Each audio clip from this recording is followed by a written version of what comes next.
Hello everyone, thanks for tuning into Sin's Workshop. I hope you're all having a wonderful day. So today we're going to be reviewing Hour of the Pumpkin Queen by Megan Shepherd. This is the sequel to Long Live the Pumpkin Queen by Shea Earnshaw. Megan Shepherd also wrote the young adult novelization of Nightmare Before Christmas. So already familiar with her storytelling and already love the way that she has kind of delved into... I love Nightmare Before Christmas. I got married on Halloween and Jack and Sally was my wedding cake, okay? So I watch it every year on Halloween and every year on Christmas. It's like you might be able to see it. So like the little things and then, you know, my nightmare. So clearly I love. So of course I was going to buy this book. I really, really enjoyed it. I need another book. Like, I need another book. I just love Sally. I think we all love Sally. We all love how she's smart and she just kind of continues to save the day. But what I really loved about this book was the fact that we're delving more into her personality. You know, we're seeing a lot more of her insecurities. You know, you get like a picture of her insecurities when you watch the movie, but as you're reading the books, you're just like, wow, her insecurities are like literally embedded in her. They're sewn into her. And if you read Long Live the Pumpkin Queen, you actually discover that she is not from Halloween Town. She was not created by Dr. Finkelstein. She was actually kidnapped by him from Dreamtown. She's a rag doll, you know, and her parents are the mayors of Dreamtown. And they are rag dolls because, you know, you tend to sleep with rag dolls. You know, it goes both ways. So after discovering that in the previous book, and of course saving the day, now she is the Pumpkin Queen. You know, she's married to Jack. They're, you know, adorable together. But now this book is more of her trying to find her place. You know, trying to make sure she fits in that role of, you know, Pumpkin Queen.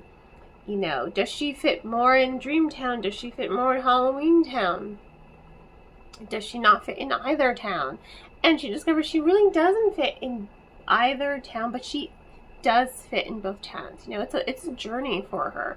It's a journey of self-discovery for her to really find her place and to find her home.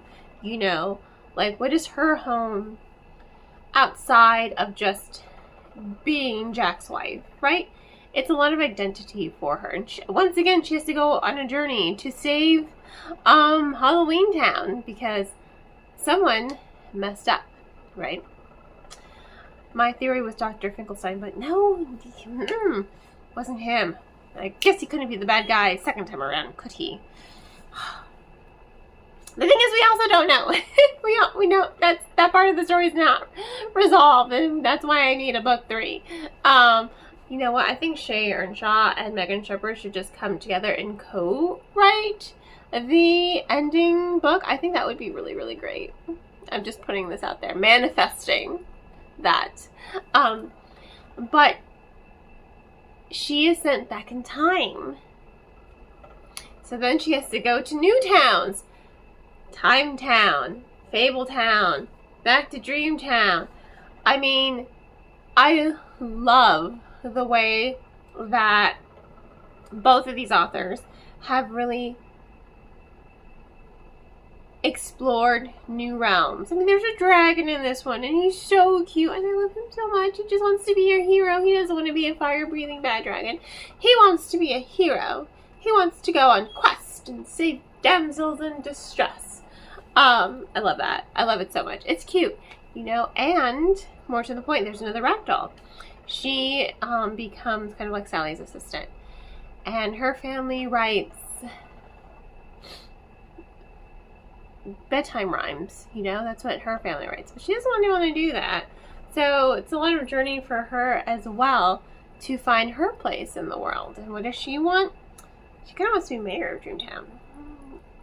And her name is Luna, and I think that that's so cute. I love it so much. I think it's just a well plotted out story. It's very fast paced.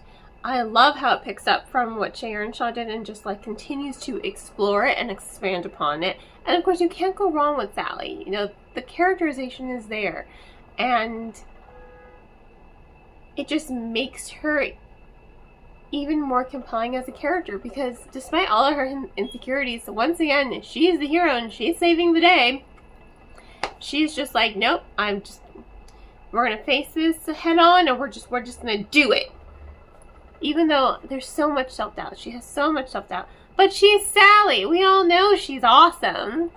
She really is just the greatest character, I think, and I love her so much. And I love what Shepard has continued to do with the story.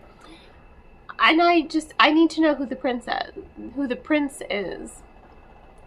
I need to know who he is, because he is bent on the destruction of Halloween Town. Okay, so who is he? And this is why I need a book 3, because that part of the story is not resolved. It is not resolved. And I am very annoyed by that. I'm like, damn it! I need a book 3! And there's no news of there's going to be a book 3, so, you know, I'll have to survive somehow. But, you know, it was a really good book. It's perfect for fans of, you know, Nightmare Before Christmas. Perfect read for October.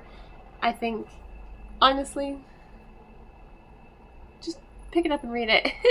It really is quite great, and I really did love it. So, on that note, solid 4 stars. Thank you all for tuning in. Please don't forget to like, subscribe, and share with all your book loving friends.